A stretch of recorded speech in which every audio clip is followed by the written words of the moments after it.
le jeune homme voit d'un seul coup d'œil que la PDG va se faire frapper par un pot de fleurs. Dans l'urgence, il l'attire contre lui et en profite pour l'embrasser. Il la sauve mais passe pour un pervers. La PDG lui demande pourquoi il l'a serrée et embrassée, alors qu'il pouvait juste la sauver. Il explique que ses lèvres étaient si douces et parfumées qu'il n'a pas pu résister. Furieuse, elle tente de le frapper avec un coup de pied. Bien qu'elle soit une excellente combattante, elle ne peut même pas toucher ses vêtements.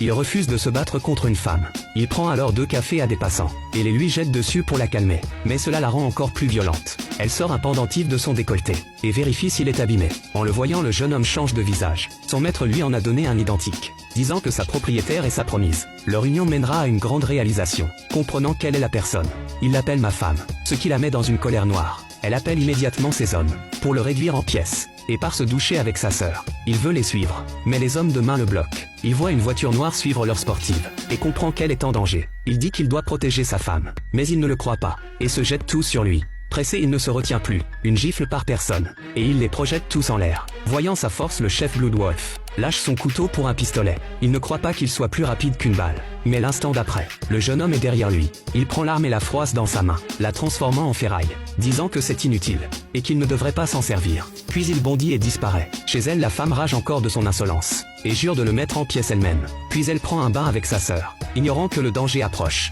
Le playboy tue la convoite depuis longtemps. Il arrive avec ses hommes et insuffle à l'intérieur une fumée incapacitante. Le jeune homme perdu ouvre sa vision divine pour screener les alentours et localiser enfin sa position. Alors il court à toute vitesse. Les sœurs sont maintenant au salon. La cadette sent une chaleur intense, puis s'évanouit. L'aînée devine la fumée et veut vérifier. Quand tu et ses hommes font irruption, elle l'insulte de vil personnage. Mais il en est fier. Voyant la sœur évanouie, il s'excite et déborde de propos obscènes. Elle lance une épingle avec son pied pour le tuer sur le coup, mais la fumée la ralentit. Tu voyant qu'elle résiste encore, ordonne à ses hommes de l'attaquer en groupe. Elle se bat désespérément, mais elle est largement dépassée et se retrouve vite en difficulté. Finalement, il la maîtrise. Tu ravi, s'apprête à savourer son butin. À ce moment critique, la porte s'ouvre brusquement et une silhouette entre comme l'éclair. Le jeune homme arrive enfin.